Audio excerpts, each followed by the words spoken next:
गणानाहं त्वा गणपतिगुं हवामहे कविं कवीनामुपमश्रवस्तवं ज्येष्ठराजं ब्रह्मणां ब्रह्मणस्पदानः शृण्वन् नूतिभिः सीदसादनम् ॐ श्रीमहागणपतये नमः। श्रुतिस्मृतिपुराणानाम् आलयं करुणालयं नमामि भगवत्पादशङ्करं लोकशङ्करं सदाशिवसमारम्भां शङ्कराचार्यमध्यमाम् अस्मदाचार्यपर्यन्ता वन्दे श्रीगुरुपरम्पराम्।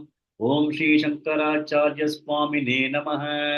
ॐ सहना भवतु सहनौ भुनक्तु सह वीर्यं करवावहै तेजस्विनावतीतमस्तु मा विद्विषावहै।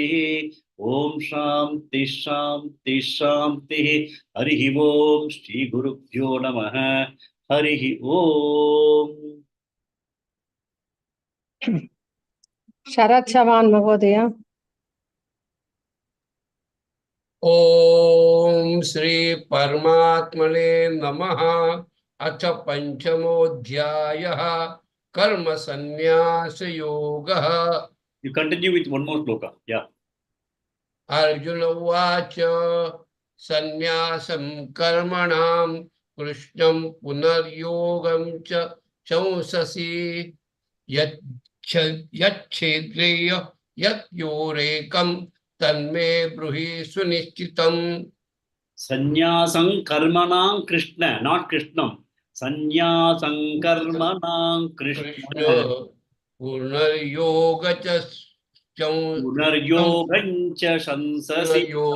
च शंससि Yachneya. एतयोरेकं तन्मे ब्रूहि सुनिश्चितम्। Okay. Next. Kashmira Begini. Same shloka, please. Yes.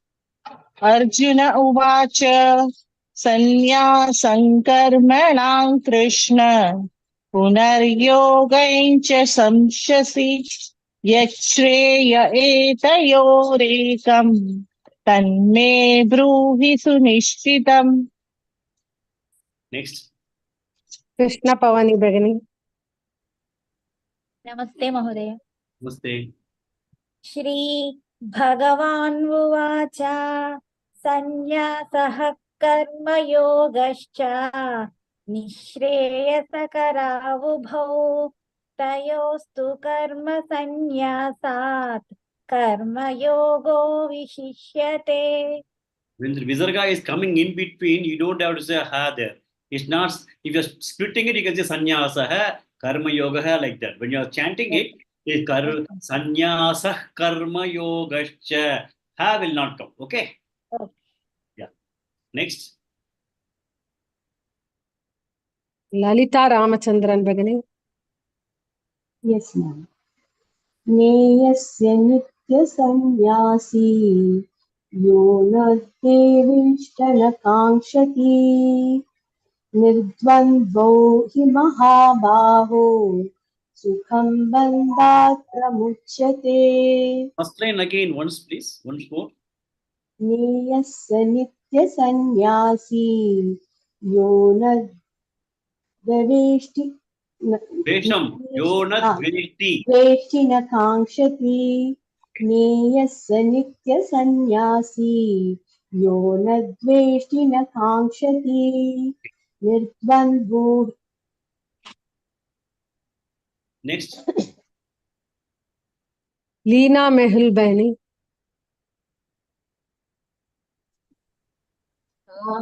योगौ पृथक् बालाः प्रवदन्ति न पण्डिताः एकमप्यास्थितः सम्यक् उभयोर्विन्दते फलम्।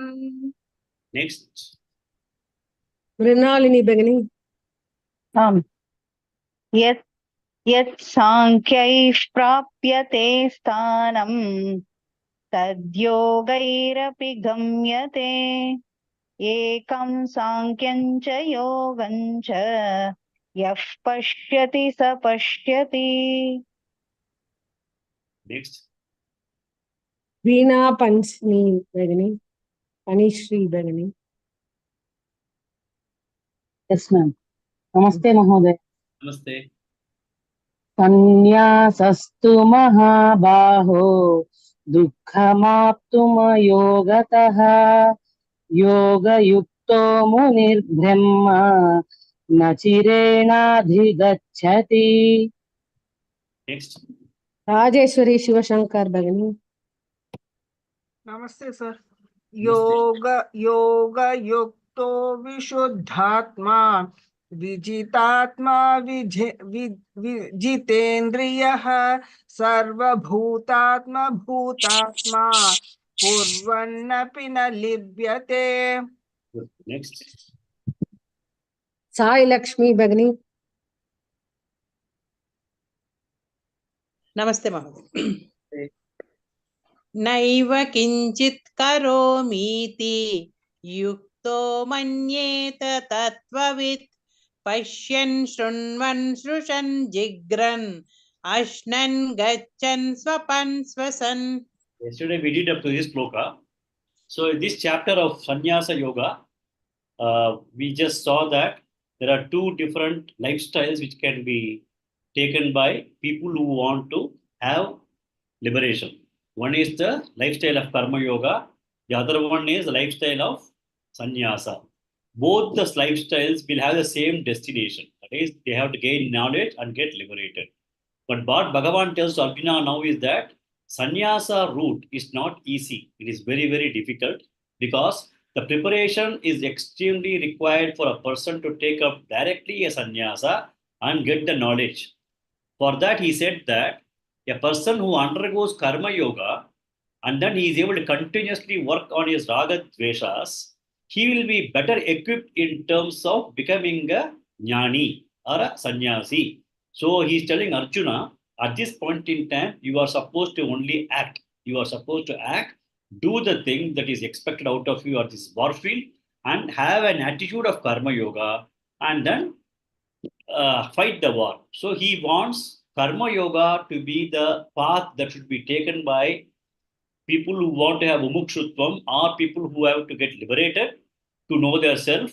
And he says that sannyasa is not going to be an easy path. It is extremely difficult path. Okay. So that's what he told. And yesterday we saw this shloka. We'll take the next shloka and then understand the meaning of these two shlokas together. Next. Sheela Shinde भगिनी। Pralapan visrujan grannan. प्रलपन् विसृजन् गृह्णन् प्रलपन् विसृजन् गृह्णन् Unmishan nimishannapi. उन्मिषन् निमिषन्नपि उन्मिषन् निमिषन्नपि Pralapan visrujan grannan. Unmishan nimishannapi. प्रलपन् विसृजन् गृह्णन् उन्मिषन् उन्मिषन् उन्मिषन् निमिषन्नपि उन्मिषन् निमिषन्नपि प्रलपन् विसृजन् गृह्णन् उन्मिषन् निमिषन्नपि. Nimishan. Okay. The two words are clubbed together, so it becomes unmishan, nimishan. Otherwise, there are two words. Unmishan. Unmishan is opening the eyes, is unmishan. Nimishan is closing the eyes. So unmishan, nimishan. Okay. Unmishan, nimishannapi. Okay. Yeah. Next. Anupama Bhatt भगिनी। Unmishan, nimishannapi. Indriyanindriyateshu. Anupama भगिनी। निमिषन्नपि. महोदय Indriyanindriyateshu. इन्द्रियाणीन्द्रियार्थेषु इन्द्रियाणीन्द्रियार्थेषु Vartanta iti dharayan. वर्तन्त इति धारयन् वर्तन्त इति धारयन् Indriyanindriyartheshu varthanta iti dharayan. इन्द्रियाणीन्द्रियार्थेषु वर्तन्त इति धारयन् इन्द्रियाणीन्द्रियार्थेषु वर्तन्त इति धारयन् Next. Vijayalakshmi Rajesh Kumar Bhagini. Pralapan visujan grinnan unmishan nimishan api. प्रलपन् विसृजन् गृह्णन् उन्मिषन् निमिषन्नपि प्रलपन् विसृजन् गृह्णन् उन्मिषन् निमिषन्नपि Next. Lakshmi BV Bhagini. Indriyanindriyateshu vartanta iti dharayan. इन्द्रियाणीन्द्रियार्थेषु वर्तन्त इति धारयन् इन्द्रियाणीन्द्रियार्थेषु वर्तन्त इति धारयन्. Good. Next. Gurumurthy Mahodaya. First Yes, line ma'am. 2 times. प्रलपन् विसृजन् गृहन् उन्मिषन् उन्मिषन् निमिषन्नपि प्रलपन् विसृजन् गृह्णन् Not grihanan, grinnan. गृह्णन् प्रलपन् विसृजन् गृह्णन् उन्मिषन्नमि शन्नभि प्रलपन् Go ahead. प्रलपन् विसृजन् गृह्णन् उन्मिषन् नमिषन्नभि Unmishan, nimishan, api. Unmishan, nimishan, api. उन्मिषन् निमिषन्नपि Okay, good. उन्मिषन् निमिषन्नभि. Next. Sharat Chavan Mahodaya. Second line 2 times. इन्द्रियाणीन्द्रियार्थेषु वर्तन्त इति धारयन् इन्द्रियाणीन्द्रियार्थेषु वर्तन्त इति धारयन्. Okay. The only thing you have to make it dirgha. Indriyanindriyateshu. I heard it as indriyanindriyarteshu. When you split it, it will become like that. Indriyani indriyarteshu. But when you chant it, it becomes indriyanindriyarteshu. इन्द्रियाणीन्द्रियार्थेषु वर्तन्त इति धारयन्. Still, it has got much more dirgha. You can practice it. Okay. Yeah. Kashmira Bhagini. Both the lines once. Yes, sir. Pralapan Visrajan Gandhan Unmishan Nimishannapi Indriyanindriyartheshu Vartanta iti dharayan. Good. Next. Krishna Pavani Bhagini. Both the lines once.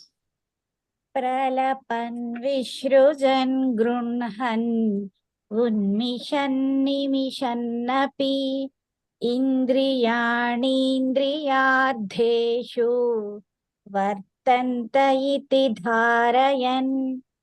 Next. Lalita Ramachandran Bhagini. Yes, ma'am. Pralapan Vishujan Grinhan Unmishan Nimishannapi Indriyanindriyateshu Vartanta iti dharayan. Okay. Yeah, you can try to chant indriyanindriyarteshu because I hear as indriyanindriyarteshu. Supposing if you're going to split it, no? Indriyani, indriyarteshu is fine. But when you're chanting it, indriyanindriyarteshu vartanta iti dharayan. So when you're chanting it together, it should become ni, indriyanindriyarteshu. Okay? Indriyanindriyateshu Vartanta iti dharayan. Right, sir? Yeah, that's perfectly right. Yeah. Next. Leena Mehul Bhagini. lines. Both the lines, yeah. Pralapan visrijan grinhan unmishan nimishannapi indriyanindriyartheshu vartanta iti dharayan. The earlier sloka and this sloka, they are generally chanted together because there's a continuity of that. So here, if you look at that way, a human being, if you they have a lot of activity that they do on the body, from the body. So this is a laundry list of what this body is doing. That's all. What all things that the body can do, Passion, it will see, eyes will see, Shunvan, ears will hear, Sprushan, the skin and other things will be able to have a sensory perception. Jigran, you are able to have a sensory perception to the nose. Atnan, eating when you have hunger. Gachan, you start walking. Swapan, sleeping. Swasan, breathing. Okay. So Pashyan, Shunvan, Sprushan, Jigran, Atnan, Gachan, Swapan, Swasan. Next one, Pralapan is talking. And then Visrujan is the excretory system that we have in the body, which throws out the things from the body. Grinnan is holding. Unmishan is opening the eyes. Nimishan is closing the eyes. If you look at that way, all these actions are done by the body. Right from the time we are born to the time we are the body falls, these kinds of things continue to be there. Right from a small child till the time the body falls, it all is going to be. Maybe a child may not walk, but I'm just telling you, all these kinds of things will be there. But yeah, what a normal person thinks that he is doing all those things. But a kind of an elevated soul, a jnani, who has known himself to be an akarta, he only sees that his body is doing all these things. That is, it is the indriyani indriyarteshu. Indriyani means all the senses, they are able to be interacting with their sense objects. Indriyani indriyarteshu vartanta. There's only an interaction between the sense organs of the body with the sense objects. That is the way they understand, that is the way they know. That is the way they come to know about it. If they feel that they are an akarta, it is just an engagement between the body senses with sensory objects that is present in across all the spheres of activity. These are all spheres of activity. Seeing is a sphere of activity. We see trees, we see everything, colors, we see shapes, we see a lot of things. We see the sky, we see the moon, we see the... So sphere of activity of the eyes is that nose, it will be able to smell a lot of things. So all these things are operating in their own spheres of activity, and they know that they are not engaged in them. They are the self, which is a akarta, non-doer, and the body is just interacting with all those things. So then what happens? The first one, yuktaha manyeta tattvavite. Yuktaha is karma yogi. Tattvavid is the karma yogi who has already understood the self to be the same self in everybody. Like in the earlier sloka or one or two slokas before, we said sarva budhatma budatma. No? What is the sloka? Sarva budhatma budatma. Right? That's what we had seen. So he was able to see sarva bhuta atma bhuta atma. He is able to see the atma self in everything that he sees as the living things as his own self. So for those kinds of people, sarva bhuta atma, na kinchit karomi iti. I don't do anything. Na kinchit karomi iti. Eva means nothing at all I do. That is the way yuktaha. That is a karma yogi who is also a tattvaviti, who has been able to understand himself. Manyeta, he considers, he knows that he is not a doer. This body is only engaging with his own spheres of activity depending upon the sense object, sense interacting with the sense object. That is the way he is able to see. So he knows that despite all these things happening in the body, various organs, he knows that he is not the doer. The self, the one who knows the self, he knows that he is not the doer. It is all engaging in their own spheres of activity. It is like a mother taking the child to the park in the evening and leaving it. The mother sits there and she watches the child playing with his own group of children, his own games. Similarly, this Atma is just seeing this body playing around with its own areas, fields of activity, spheres of activity. And it knows that it is not a doer, it is only a witness consciousness of what is being done by the body. So these two slokas are talking only about the laundry list of various things that is done by the various senses of the body. And Tattva Vid, the person who knows the self, is very, very clear that he is not the doer, and it is only the senses which are interacting with the sense objects naturally. Okay. Next. Veena Panishri Begini. Brahmanyadhaya karmani. ब्रह्मण्यादाय कर्माणि ब्रह्मण्याधाय कर्माणि Sangam tyaktva karoti yah. सङ्गं त्यक्त्वा करोति यः सङ्गं त्यक्त्वा करोति यः Brahmanyadhaya karmani. Sangam tyaktva karoti yah. ब्रह्मण्याधान् कर्माणि सङ्गं त्यक्त्वा करोति यः ब्रह्मण्याधान् कर्माणि सङ्गं त्यक्त्वा करोति यः. Good. Next. Rajeshwari Shivashankar Begini. Lipyate na sa papena. लिप्यते न स पापेन लिप्यते न स पापेन Padmapatramibhambasa.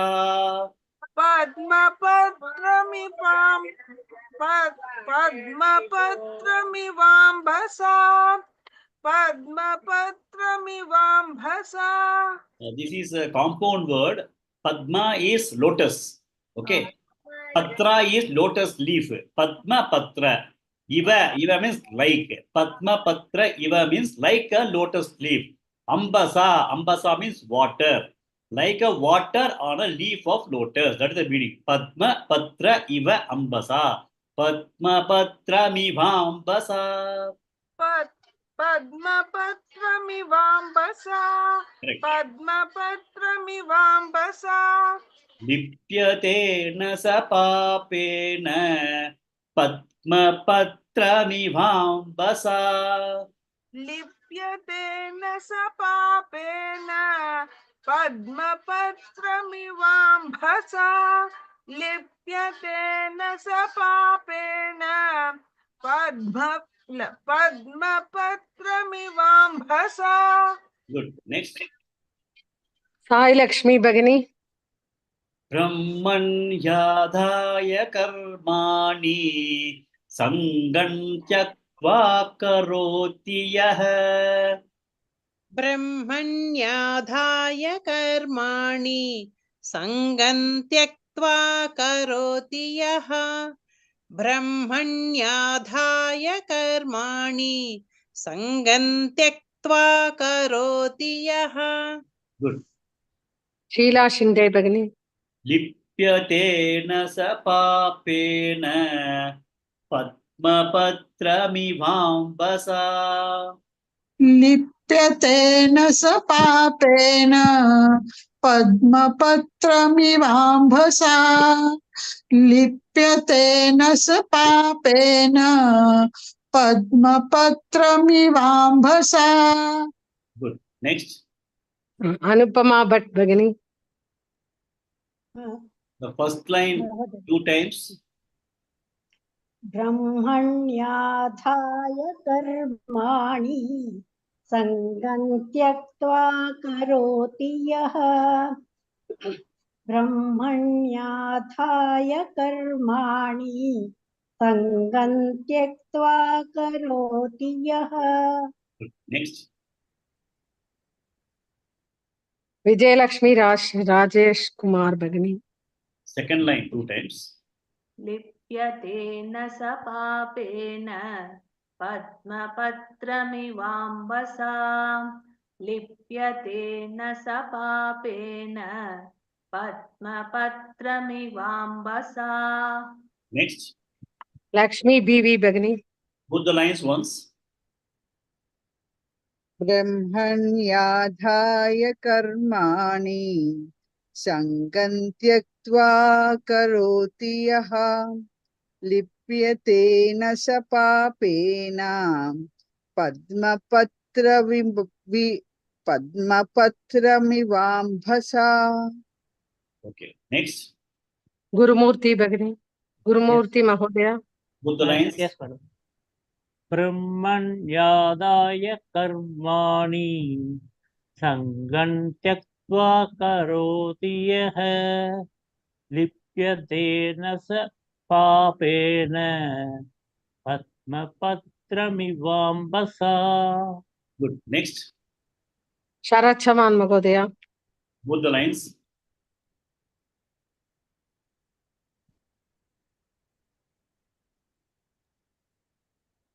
Kashmira Bhagini.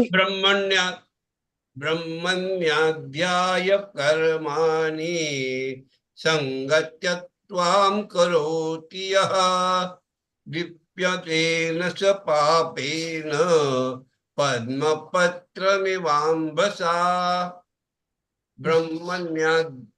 ब्रह्मण्याध्याय कर्माणि संगत्यत्वां करोति यः लिप्यते न स पापेन पद्मपत्रमिवाम्भसा.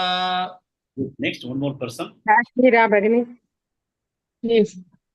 ब्रह्मण्याधाय कर्माणि सङ्गं त्यक्त्वा करोति यः लिप्यते न स पापेन पद्मपत्रमिवाम्भसा. So we'll go to the meaning of this. The meaning of this also is almost similar to one of the shlokas we learned earlier. At the time of Yajna, no, we said Yajna Sheshta Shinam Yajna Sheshta Shinamrutah Yajna Sheshta Shinamrutah Uchante Sarva Kilpishaihi. The one who is able to eat the residues, the leftovers of Yajna, he is rid of all the sins. Yajna Sheshta Shina Santaha Uchante Sarva Kilpishaihi. Ye Pachant Atma Karna Te Papam. The people who are eating only for sake of their own, cooking only for their own purpose, they are only eating papa. That's, I think we have read that in the third chapter or something. It is almost similar to that. Brahmani Adaya Karmani. Brahmani Adaya Karmani means you do an arpanam. Brahmani, offer the karmas that you do to Bhagavan. Brahmani Adaya, offer it to the Brahman. That is Bhagavan, Karmani, whatever you do. Sangam Tyaktva, do not get attached to the karmas that you do. Karoti Yaha, whoever is doing like that. Whoever is doing a karma without getting attached to the karma, but he is doing it primarily for the purpose of doing it because he is expected to do that karma in that situation. And what is that kind of attitude he is having? Being a karma yogi, he is having the attitude of Ishwararpada Buddhi. He is giving the arpanam of the entire karma to the Ishvara. So if that kind of attitude is there, for him, lipyate nasa papena. Lipyate is stickiness. Papena na lipyate. The papas does not stick to him like iva padma patra ambasa. Like the water which is there on a lotus leaf, it will not be able to wet the lotus leaf. It will just be dancing on the lotus leaf. Okay. Similarly, a person who is having a Ishvara Arpana Buddhi, doing what is to be done at the situation, he is doing it, and then he is doing a Ishvara Arpanam for that, and he is doing the attitude of Karma Yoga without looking at Karma Pala, which means that when he is not looking at Karma Pala, he has already given up the Sangam. He has given up the attachment for that. He is doing it only for the purpose of doing it. So, Sangam Jaktva Karotiya Lipyate Nasa Papena. For him, the papas does not stick like the way a droplet of water cannot stick onto the leaf of lotus. Okay. And what Bhagavan says also, I think the 18th chapter something also is going to be telling about that. Anybody doing their swakarma, okay, that is swakarma is what? They got a kind of Samanya Dharma is there. Samanya Dharma is universal Dharma which we all have to follow. Universal Dharma means that we are not supposed to harm others. What others are not supposed to do to us, we are not supposed to do to them. That is called Samanya Dharma. That is, everybody has to follow, not only here, everywhere across the world. We have to follow that. We cannot harm anybody. We cannot tell lies to anybody. We should not steal anybody. We should not hurt anybody mentally or physically. So these are all the called Samanya Dharma for the entire creation of the Bhagavan. The other thing is Vishesha Dharma. Vishesha Dharma means the Dharma that you, Dharma or actions that you do which are specifically for you. It might be as a father, it might be as a mother, it may be in a society, or it may be based on the situation that is throwing up to you. Whatever you are going to do is called Vishesha Dharma. So a person who is strictly following Vishesha Dharma and Samanya Dharma and doing all these actions, those actions, Bhagavan says in the 18th chapter, those actions are all worshipping me only. Because you are doing what has got to be done, and when you do what you are supposed to do, and you already have a kind of karma yogic attitude, then it is a Ishvara Arpana, and whatever comes to you is only a prasada. So you are worshipping me. By doing that, he says that you don't have to go to temple and do japam. Just by doing that itself, you are worshipping me. That's what Bhagavan says. So when you look at Bhagavan, he does not really say elaborately that you have to do those many pujas and chanting, etc., etc. He says, do what you are supposed to do with the right attitude. That itself is the highest form of worship. He'll be talking about it in the 18th chapter, but because this Shloka came here, I am just short-circuiting that. So he is just telling that Brahmani Adaya, offer it to Bhagavan. Have a Ishvararpana buddhi, have a prasada buddhi, sangam tyaktva, give up the attachment for what you are doing, but doing it for the purpose of doing it as you have to do it. Then you are not going to be stuck with any kind of papa. And is a good example of water on a lotus leaf. Okay, next. Lalita Ramachandran Bhagini. Yes, Modi. Kayena manasa buddhya. Kayena manasa buddhya. Kayena manasa buddhya. Kevalairindriyairapi. Kevalairindriyairapi. Kevalairindriyairapi. Kayena manasa buddhya. Kevalairindriyairapi. Kayena manasa buddhya. Kevalairindriyairapi. Kayena manasa buddhya. Kevalairindriyairapi. Next.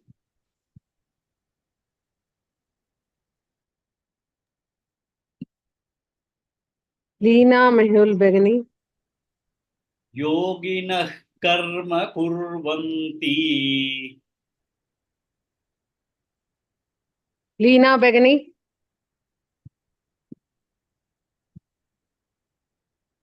Leena Bhagini. Veena, Yes, ma'am. yes, Leena. yes. First, Yoginah karma kurvanti. yoginah karma kurvanti. Yoginah karma kurvanti. Sangam tyaktvatma shuddhaye. Sangam tyaktvatma shuddhaye. Sangam tyaktvatma shuddhaye. Yoginah karma kurvanti. Sangam tyaktvatma shuddhaye. Yoginah karma kurvanti. Sangam tyaktvatma shuddhaye. Yoginah karma kurvanti. Sangam tyaktvatma shuddhaye. Next. Mrinalini Bhagini. Kayena manasa buddhya. Kevalairindriyairapi. कायेन मनसा बुद्ध्या केवलैरिन्द्रियैरपि कायेन मनसा बुद्ध्या केवलैरिन्द्रियैरपि Good. Next. Veena Begini. योगिनः कर्म कुर्वन्ति सङ्गं त्यक्त्वात्मशुद्धये योगिनः कर्म कुर्वन्ति सङ्गं त्यक्त्वात्मशुद्धये योगिनः कर्म कुर्वन्ति सङ्गं त्यक्त्वात्मशुद्धये Next. Rajeshwari Begini. First line 2 times. कायेन मनसा बुद्ध्या केवलैरिन्द्रियैरपि कायेन मनसा बुद्ध्या केवलैरिन्द्रियैरपि Next. Sai Lakshmi Begini. Second line 2 times. योगिनः कर्म कुर्वन्ति सङ्गं त्यक्त्वात्मशुद्धये योगिनः कर्म कुर्वन्ति सङ्गं त्यक्त्वात्मशुद्धये Good. Next. Sheila Shinde Begini. Both the lines once. कायेन मनसा बुद्ध्या केवलैरिन्द्रियैरपि योगिनः कर्म कुर्वन्ति सङ्गं त्यक्त्वात्मशुद्धये Good. Next. Anupama Begini. Both the lines once. Anupama Begini. कायेन मनसा बुद्ध्या केवलैरिन्द्रियैरपि योगिनः कर्म कुर्वन्ति सङ्गं त्यक्त्वात्मशुद्धये Good. Next. Vijayalakshmi Begini. कायेन मनसा बुद्ध्या केवलैरिन्द्रियैरपि योगिनः कर्म कुर्वन्ति सङ्गं त्यक्त्वात्मशुद्धये Good. Next. Lakshmi BV Begini. कायेन मनसा बुद्ध्या केवलैरिन्द्रियैरपि योगिनः कर्म कुर्वन्ति सङ्गं त्यक्त्वात्मशुद्धये One more person. Gurumurthy Mahodaya. Yes, madam. कायेन मनसा बुद्ध्या केवलैरिन्द्रियैरपि योगिनः कर्म कुर्वन्ति सङ्गं त्यक्त्वात्मशुद्धये.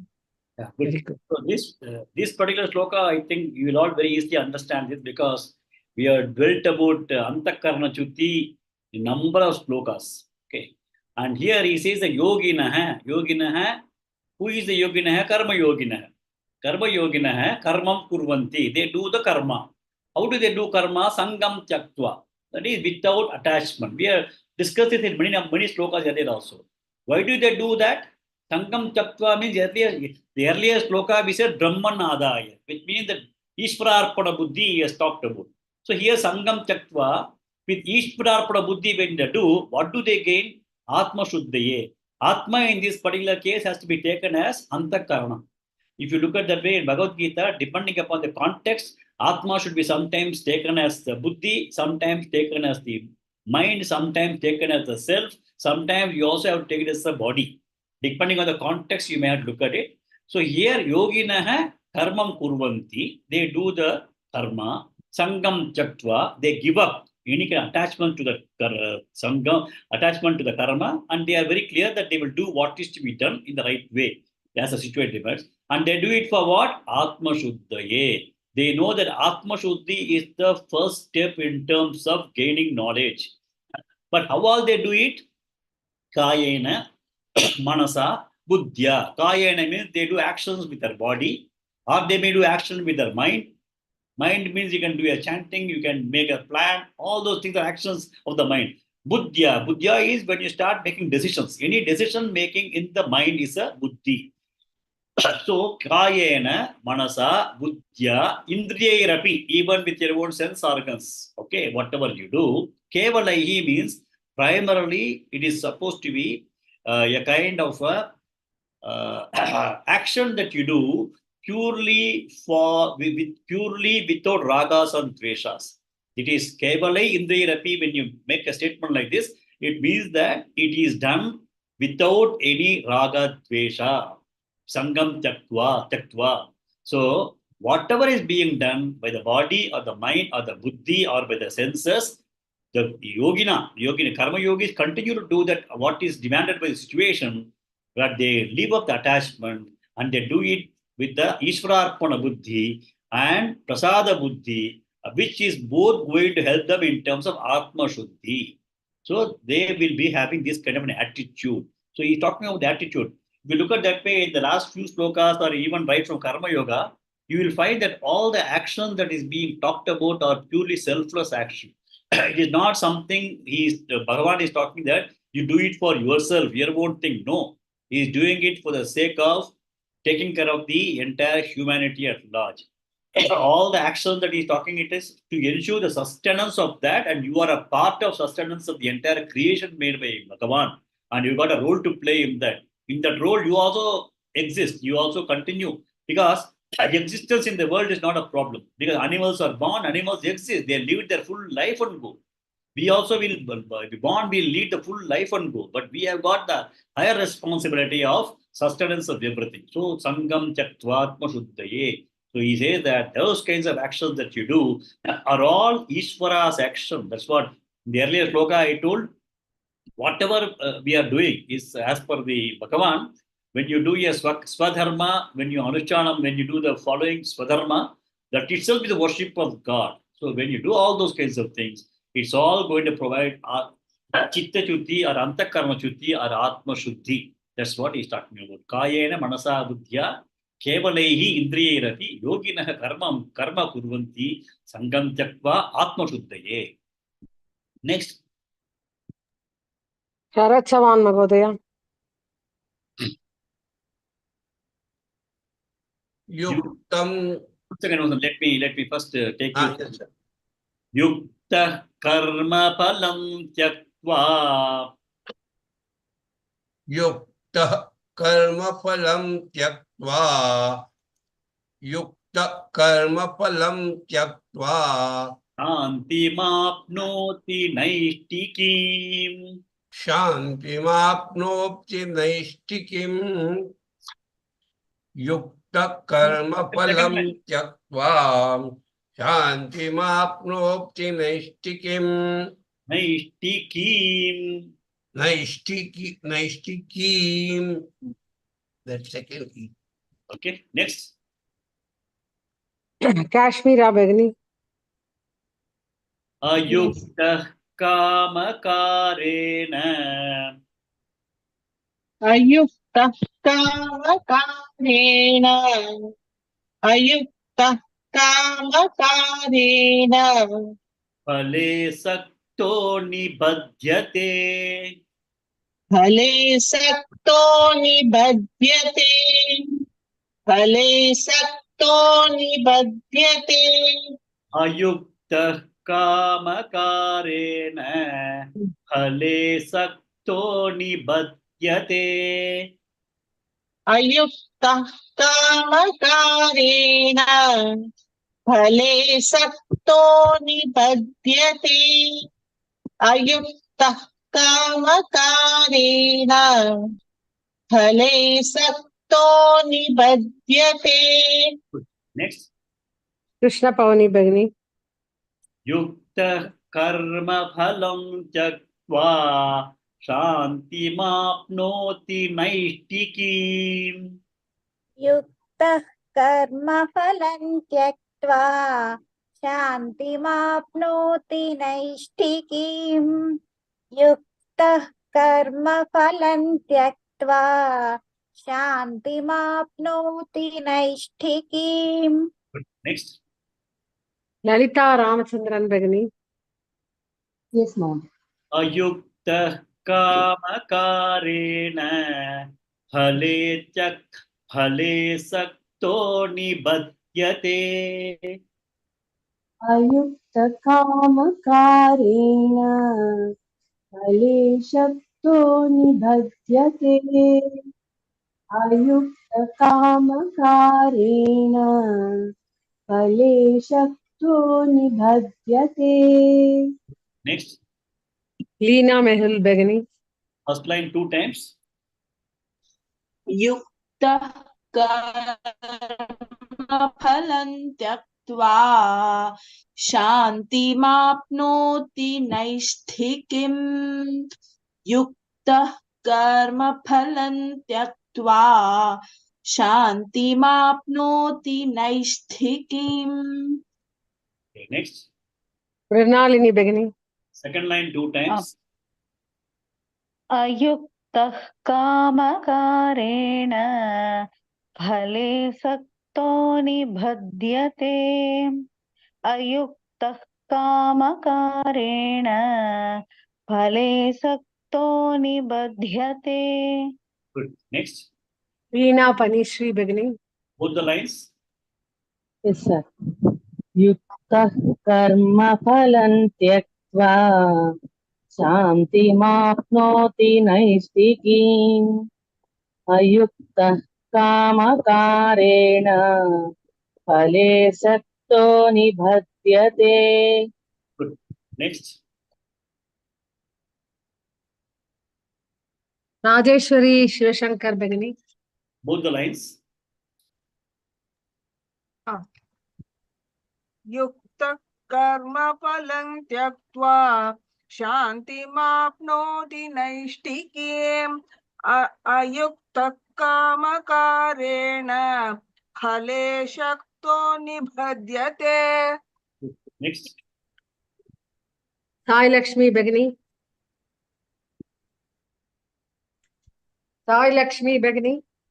Yes, but Yuktah karma phalam tyaktva shantimaapnoti naishtikim ayuktah kamakarena phale sakto nibadhyate. Good. Okay. So we'll go to the meaning of the shloka. I'm sure that by now most of you would have been able to understand the meaning by looking at the shloka itself. By the way you chant itself, you will be able to have a high level understanding of the shloka. So I think as we proceed to next chapters and the further chapters, you will be able to figure out 50% of the meaning by just chanting itself, just understanding how it is split, how, because many words you would have come across frequently. Now you look at this shloka, it's very easy for you all to follow. Yuktaha, who is Yuktaha? Yuktaha is a karma yogi. Naishtikim is a person, a karma yogi who has committed himself to the life of a karma yogi. Yuktaha karma naishtikim. Karma balam tyaktva. We all are very clear. Yes, a karma yogi has already given up karma pala. He takes karma pala as Ishvara is a data, karma pala data, and karma pala is only prasada. So he has already got that attitude. The karma palam is prasada. Ishvara is a karma pala data. So he is a karma yogi, committed karma yogi, yuktaha naishtikim. So karma palam chaktva. What does he get? Shanti mapnoti. He is able to get peace. Because he did not expect anything out of this, he felt that it was his responsibility to do a kind of a action. He has got a prasada buddhi always, willing to take anything that comes as the result of action. And it is a Ishvara Arpana buddhi also he has got for the kind of action that he has done. He is at peace, very, very peaceful person. Yuktaha karma balam tyaktva shanti mapnoti naishtikim. Yeah, karma yogi committed to the life of a karma yoga, he is able to give up his actions, give up his palas, and give up his. Then he is able to have a shanti, gain shanti.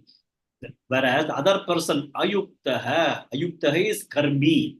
A karmi is a person who is engaged in the world of activities with tremendous amount of drive for wealth, for money, for power, for position, for various things that this world can offer to a person who is still not mature enough to understand what is the purpose of life. Ayuktaha. What does he do? Kamakarena. He's whatever he's going to do is all going to be driven by his ragadveshas. Kamakarena. Pale. He is also primarily looking at the results of action. Ayuktaha. Kamakarena. Pale. He does everything driven out of his kama, and then he's looking at the results of action. Saktaha is attached to the results of action. And he also gets nibadhyate. He is also going to get bonded. He is going to be bound by that. Because whenever a person, ayuktaha, is driven by his desires, and then he is driven by the results of action, and then he gets continuously bonded. He gets something, then it is like a fire. He wants something more, something more. Our mange. That is what is going to happen for a ayukta, because he is not satisfied. He has got to understand at some point in time, we all have to understand that the world of things that we see outside has got limited amount of happiness that it can offer to us. We feel that everything is outside of us, but actually the happiness is felt not outside of the world of objects are not giving happiness. Happiness is inside. So we have also discussed this in some shlokas in the 4th chapter. A yogi starts going inside after understanding that the world of objects have limitation. The happiness that it provides is only for a short period of time, because the happiness is inside and not outside. So then he starts going inside. So this guy, Ayuktaha, he is going to be continuously driven by his kama and then results of actions. And he's going to be continuously bound by it. When you are bound by it, you are continuously thinking, what next, tomorrow, what I should do, day after tomorrow, what I should do, what I should do after 1 year, what he should do, what he should not do, what others should do. Then you start having the kind of competition, you start liking people, you start disliking people, you start fighting with somebody, you start throwing out somebody, you also get into some kind of wrong action of destroying your competition also. You go to all those kinds of levels if you are going to be driven by your desires that you want to get, and you want to achieve something very, very successful. Ayuktaha. Successful means worldly success. Ayuktaha kamakarena phale sakto nibadyate. They get bound, and they, even at the deathbed, they'll be only looking at what is the thing to be done next day for getting some new order that has got to be taken by the company. That is the way they will start working. They still don't get the viveka to understand the purpose of life is something totally different. Okay, so yuktaha karma balam tyakva shanti mapnoti naishtikim. Ayuktaha kamakarena phale saktaha nivadyate. Maybe we'll take one more shloka quickly and close it. Sarva karma. Next, can you call somebody? Sheila Shinde beginning. Sarva karmani manasa. सर्वकर्माणि मनसा सर्वकर्माणि मनसा Sanyasyaste sukham vashi. सन्न्यस्यास्ते सुखौ वशी सन्न्यस्यास्ते सुखौ वशी Sarva karmani manasa. Sanyasyaste sukham vashi.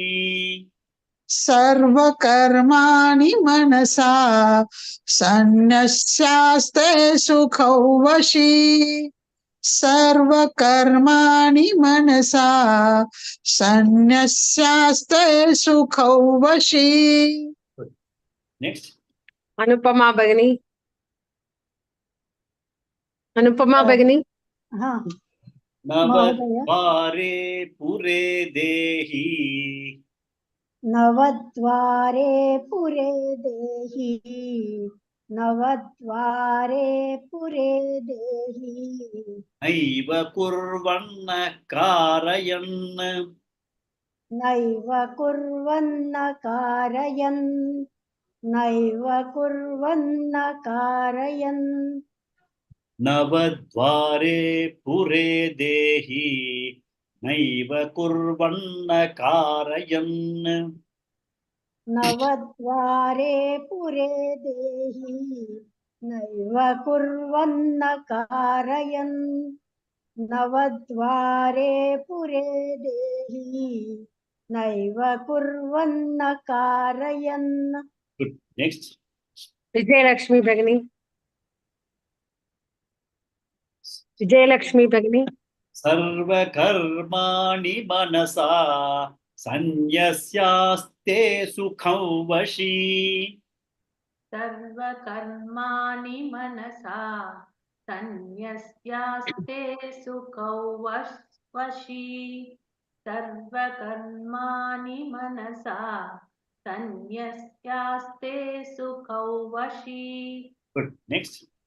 Lakshmi BV Bhagini. Navadvare pure dehi naiva kurvanna karayan. नवद्वारे पुरे देहि नैव कुर्वन्न कारयन् नवद्वारे पुरे देहि नैव कुर्वन्न कारयन्. Next. Gurumurthy Mahodaya. First line 2 times. Sarva karmani manasa sanyasyaste sukhau vashi. Sarva karmani manasa sanyasyaste sukhau vashi. Good. Next. Sharat Chavan Mahodaya. Sharat Chavan Yes, Mahodaya. madam. Yes, sir. Second line 2 times. Navadvare pure dehi naiva kurvanna karayan. Navadvare pure dehi naiva kurvanna karayan. Good. Next. Kashmira Bhagini. Both the lines once. Yes.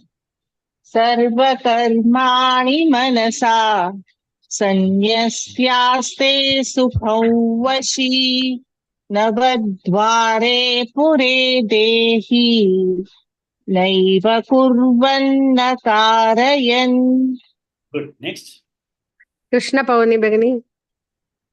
सर्वकर्माणि मनसा सन्न्यस्यास्ते सुखौ वशी नवद्वारे पुरे देहि नैव कुर्वन्न कारयन्.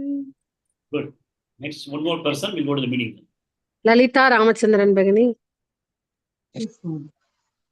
सर्वकर्माणि मनसा सन्न्यस्यास्ते सुखौ वशी नवद्वारे पुरे देहि नैव कुर्वन्न कारयन्. Okay, so we'll go to the meaning of this. So I remember in the second chapter we had talked about one shloka. Jayate vishayan pumsaha sangasteshu upajayate. So we said that all the things, whatever you want to do, first happens in the mind. Jayato vishayan pumsaha. He starts thinking about it. Jayate means thinking about it. So at mind level, we have to cut off all the expected kama and krodha. So sarva karmani manasa sanyasya, which means it is taking reference to that shloka also. I think 248 or 250 shloka number, second chapter. So sarva karmani manasa, you have to give it up at the mind level.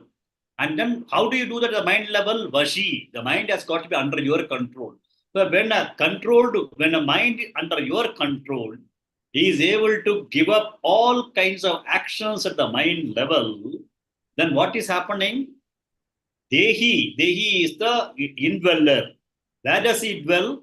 Navadvare Puri. That is, he is staying in a city of 9 gates. The inner self is staying in a city of 9 gates. The body is also called a city of 9 gates because the 9 gates are 2 ears, 2 eyes, 2 plus 2, 4, 2 nostrils, 6, 7 is the mouth, and 2 excretory organs. So 9. So these are the 9 gates that a person has got.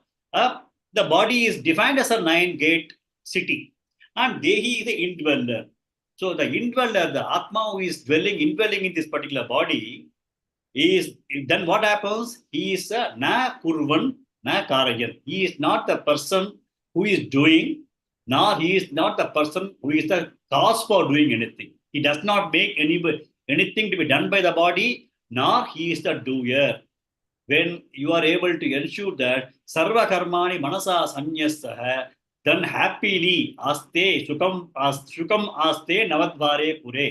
Happily, this guy will be sitting inside the body with 9 gates. When you are able to ensure the mind is under control and all the actions are able to be managed at the mind level or given up at the mind level, and the self is neither a doer nor the making something, making the body, neither it does nor it causes something else to do. That is the meaning of this shloka. And with this, we'll close today's class. I'll just chant these shlokas that we did. नैव किञ्चित् करोमीति युक्तो मन्येत तत्त्ववित् पश्यन् शृण्वन् स्पृशन् जिघ्रन् अट्नन् गच्छन् स्वपन् श्वसन् प्रलपन् विसृजन् गृह्णन् उन्मिषन् निमिषन्नपि इन्द्रियाणीन्द्रियार्थेषु वर्तन्त इति धारयन् ब्रह्मण्याधाय कर्माणि सङ्गं त्यक्त्वा करोति यः लिप्यते न स पापेन पद्मपत्रमिवाम्बसा कायेन मनसा बुद्ध्या केवलैरिन्द्रियैरपि योगिनः कर्म कुर्वन्ति सङ्गं त्यक्त्वात्मशुद्धये युक्तः कर्मफलं त्यक्त्वा शान्तिमाप्नोति नैष्ठिकीम् अयुक्तः कामकारेण फले सक्तो निबध्यते सर्वकर्माणि मनसा सन्न्यस्यास्ते सुखौ वशी नवद्वारे पुरे देहि नैव कुर्वन्न कारयन् ॐ पूर्णमदः पूर्णमिदं पूर्णात् पूर्णमुदच्यते पूर्णस्य पूर्णमादाय पूर्णमेवावशिष्यते ॐ शान्ति शान्ति शान्तिः हरिः ॐ श्रीगुरुभ्यो नमः हरिः ॐ YouTube can be now stopped recording. Sir, if you don't mind, may I ask you? Let the YouTube get disconnected. Okay, okay. என்னம்மா எப்படி போகணும்?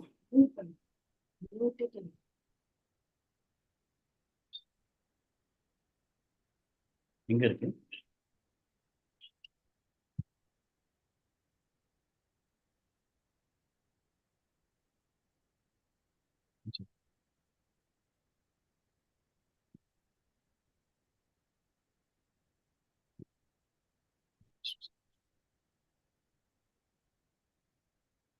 Microphone.